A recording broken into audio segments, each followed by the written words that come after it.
Okay, good evening everyone. My name is Khalid Alsadhan. I am your undergraduate teaching assistant for Structural Theory 1, 3230, under the supervision of Professor Badi. In this video, I chose to design a more complicated problem compared to the first problem that we did in the Introductory STAAD course series. Okay, now why is this a little bit more complicated? Well, I decided to add a fixed support, a hinge, a triangular loading, and also a concentrated moment at node D. Now keep in mind this is a determinate structure. What is a determinate structure? Well, it is a structure that can be solved using our three equations, which are the sum of the forces are equal to the in the y direction is equal to 0, the sum of the forces in the x direction is equal to 0, and the rotational moments about a point is also equal to 0. Well, remember we use the equations, which is three equations that we have, which I just mentioned, plus the one condition is equal to 4. What is that one condition? That is our hinge. We have 4 reactionary forces. We have 3 coming in from the fixed support at A and 1 coming in from the roller support at D. So we have 4 reactionary forces and 3 equations plus 1 condition, which is 4. 4 and 4 are equal, and this is now a determinate structure. Now I assume you guys have solved this by hand and you are now ready to use STAAD.Pro to figure out your answer. So I'm going to show you how to create the hinge, and these types of loadings. So without further ado, for the sake of time, I have already created my nodes and my beams. Okay, so let's move on to our support. Let's create a fixed support. I have a fixed here. I click add.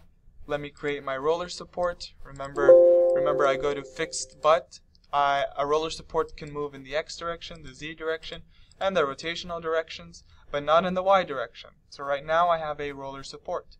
I hit add, and now I have my 2 supports ready to be assigned to this beam. So I assign my fixed support to node 1. I assign my roller support to node 4, and I am done with my support system.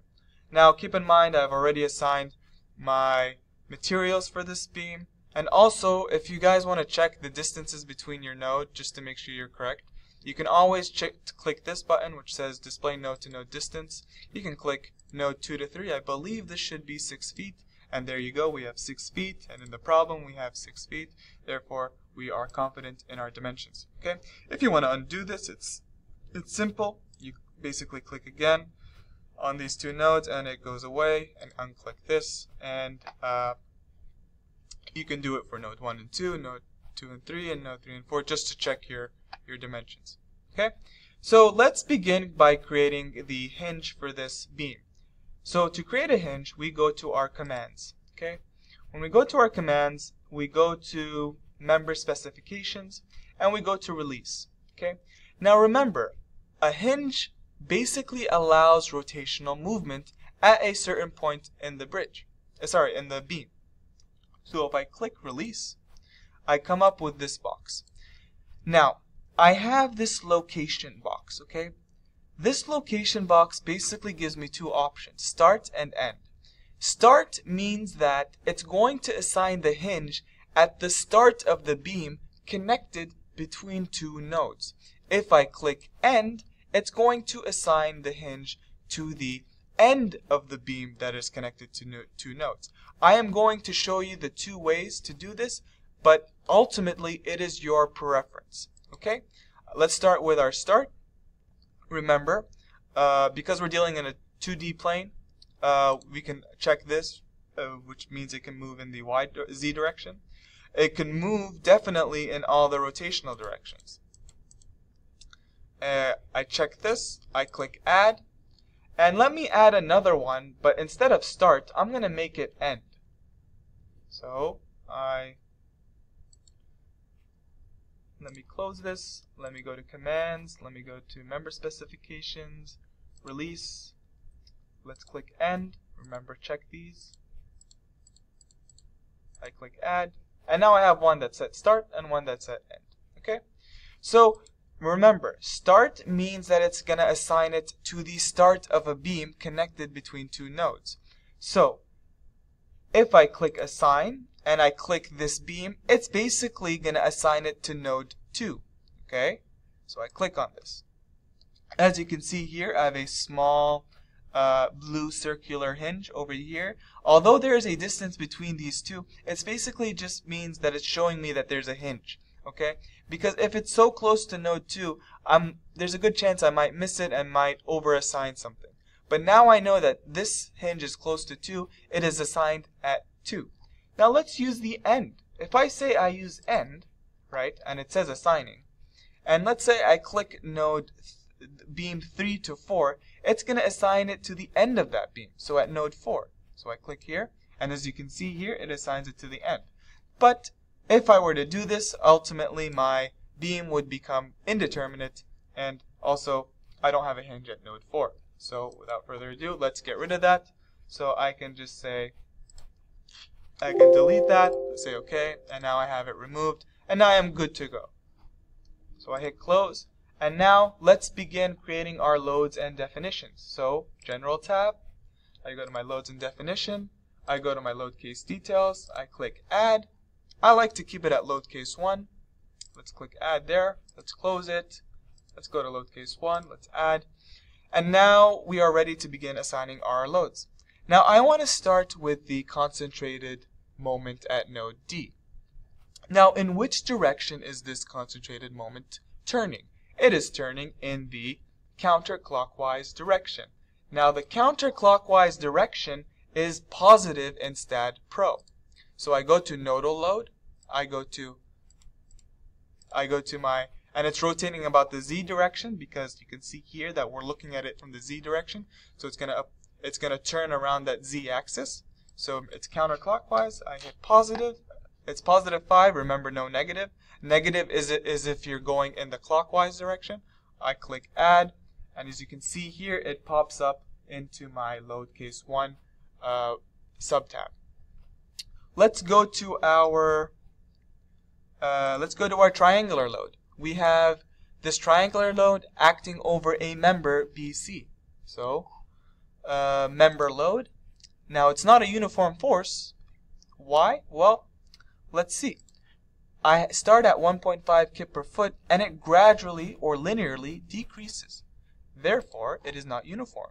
So I go to linear varying, and I have a schematic that shows me what the variables represent. So what is my W1? My W1 is 1.5 kip per foot. So I go to my W1, I go negative 1.5 because it's acting downwards. What's my W2? My W2 is 0. Okay, go to my W2, it is 0.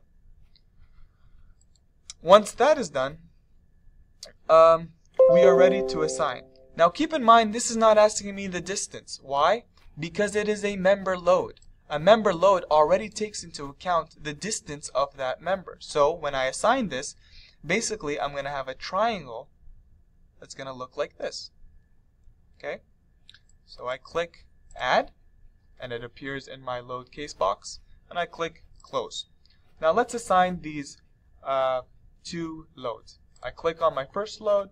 Remember, that's the concentrated moment. I click assign, and when I'm assigning, I have my concentrated moment. Now, as you can see here, the arrow is turning this way, so it's in a counterclockwise direction, so it's positive moment. And I am incorrect with the orientation of STAAD.Pro's coordinates. Now, for you guys, it might seem like there's nothing there, but there is. All you have to do is right-click, go to Labels, go to Scales, hit Apply Immediately, and go to your point moment. Okay? When you go to your point moment, if you go upwards, it decreases in size, which I think you guys have to do. If you go downwards, it increases the scale. So I like to keep it around 6. I hit Apply, and I hit OK. Now, if you have a question mark on one of your loads, it means that it's not yet assigned. So this is not yet assigned. Let me assign this triangular load. It's assigning, and it's acting at loads 2 to 3. I click it, and I get my triangular load. Okay. Now once again, you guys might not see it, or it might be too small to see. You go to your labels, you go to your scales, you go to your distributed force, you hit apply immediately. You can either click upwards or downwards to make it bigger or smaller. It's up to you. But in the end, you hit apply, close, and you're ready to begin. Now I like to show my my units. So I right click again, I go to labels, I go to I go to load values, I hit apply, and I hit OK. And as you can see, I am in the correct units. If you guys want to change your units, remember you can always go to change graphical display unit, go to your force units, and you can change your distributed force and your moment to the correct units. Okay, now we are done. Let's get ready to analyze this. Remember, to analyze, I go to analysis and print. I make sure no print is clicked. I hit add. I get perform analysis with a green check mark, which means I'm ready to go ahead and analyze.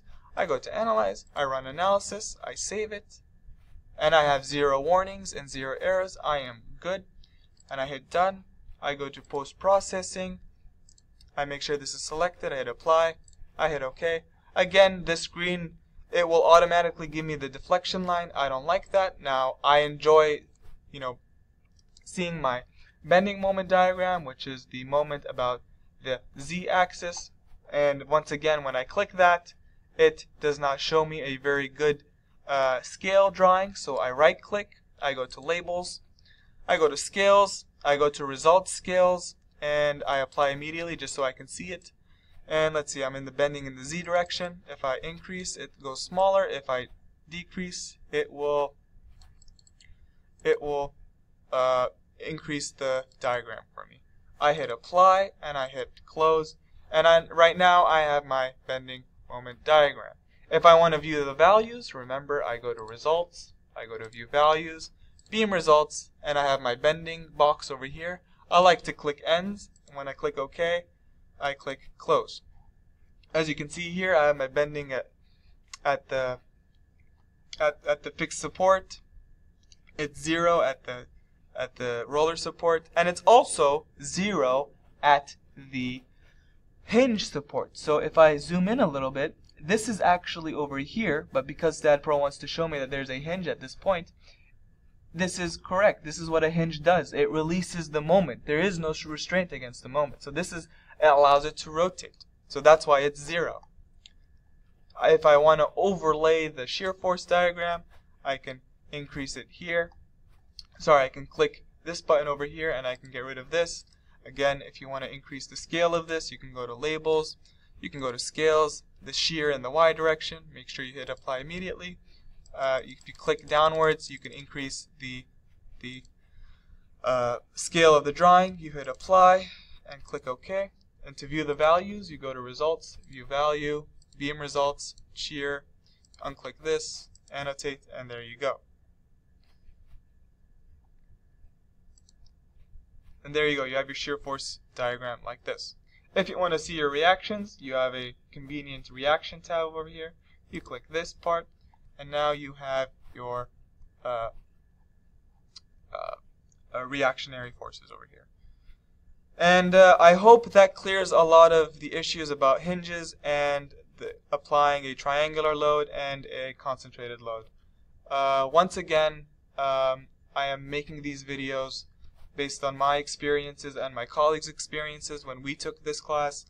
I hope I articulated very well the details of using STAAD.Pro. Please email me if you guys have any questions about it. I am more than happy to help you guys.